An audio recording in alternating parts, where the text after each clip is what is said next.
अस्सलामुअलैकुम व्यूअर्स। वादी सिंध की तारीख़ इतनी कदीम है कि इसने अपने दामन में दुनिया का कदीम तरीन तहज़ीबी विरसा समोया हुआ है। तारीख़ किसी भी कौम की मीरास और धरती का असासा कहलाती है।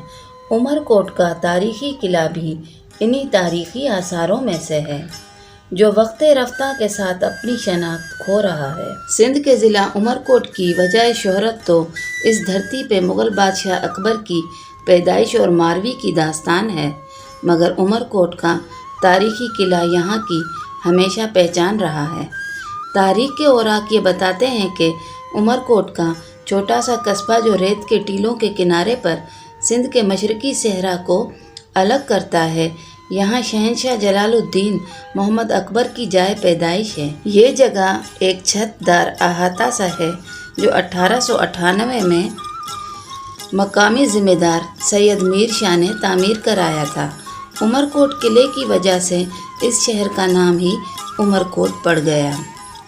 14 अक्टूबर 1542 में जलालुद्दीन मोहम्मद अकबर की पैदाइश इसी किले में हुई। इसने 49 साल तक हिंदुस्तान पर हुकूमत की।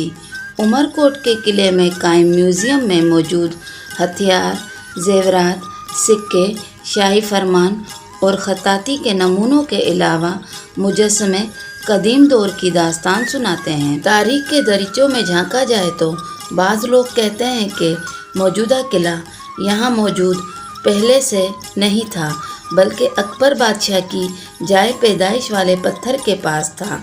ये गलत है। किला असल में मौजूदा मकाम पर ही मौजूद था, जिसके सबूत के लिए ये काफ़ी है कि मंजीक के गोले इसी किले के अंदर से मिले। तारीख़ी हवालों से पता चलता है कि उमरकोट या अमरकोट का किला 14वीं सदी ईस्वी में उमरकोट के पहले हाकिम उमर सुमरो ने तामीर कराया था। उमरकोट पर राजपूत ठाकुर और बाद में सुमरा ख़ानदान भी हुक्मरानी करता रहा है। सिंध के सूफ़ी शायर शाह अब्दुल लतीफ़ की 5 सूरमियों में एक किरदार मारवी ने भी यहाँ जन्म लिया। मारवी का ताल्लुक़ थर के खाना बदोश कबीले से था।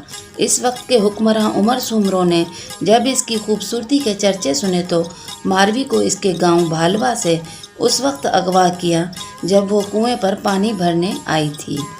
उमर ने मारवी को शादी की पेशकश की जो उन्होंने ठुकरा दी, जिसके बाद इन्हें कैद कर दिया गया। मुख्तलिफ लालच दी गई, लेकिन उमर सुमरो कामयाब ना हुआ। बिला आखिर हार तस्लीम की और मारवी को बहन बनाकर इसके गांव में छोड़ आया।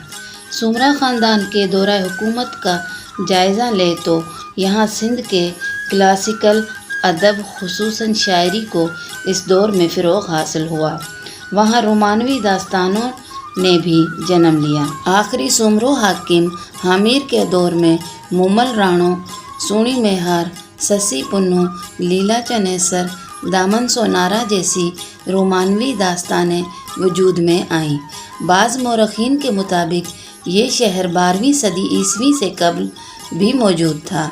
तारीख़ की किताबों में ये भी मालूम हुआ है कि 11वीं सदी ईस्वी की इब्तिदा में उमरकोट पर परमारों की हुकूमत थी, जबकि ये शहर 3 सुमरो ख़ानदान यानी उमर सुमरो, बुंगर सुमरो और हमीर सुमरो की हुकूमतों का पाया तख्त रहा। उमरकोट के बारे में ये भी कहा जाता है कि 6ठी सदी ईस्वी में यहाँ परमार राजपूतों की हुक्मरानी थी और सुमरो ख़ानदान खुद परमार राजपूतों की एक शाख हैं और सिंध की मारवाड़ कौमें भी यहाँ आबाद हुई। उमरकोट सिंध का 14वां बड़ा शहर है। उमरकोट के आसपास में दरगाह निमाणो शाह, थर रेगिस्तान, कलंकार झील भी देखने जैसी हैं। उमरकोट के बाज़ार का शुमार सिंध के कदीम बाज़ारों में होता है। यहाँ आज भी पत्ते वाली बीड़ी बनाई जाती है और ख़वातीन की रिवायती चूड़ियाँ भी बनाई जाती हैं, जिसे चूड़ा कहते हैं। ये चूड़े कलाई से लेकर बाजू तक पहने जाते हैं। उमरकोट में मंदिर और मसाजिद साथ साथ मौजूद हैं। हिंदू मुस्लिम आबादी तकरीबन बराबर है और दोनों एक दूसरे की खुशी गमी के अलावा त्योहारों में भी शिरकत करते हैं। شہر کے قریب شیو مہادیو کا ایک قدیم مندر جس پر ہر سال میلہ لگتا ہے اور منتظمین میں اور مددگاروں میں مسلمان بھی شامل ہوتے ہیں۔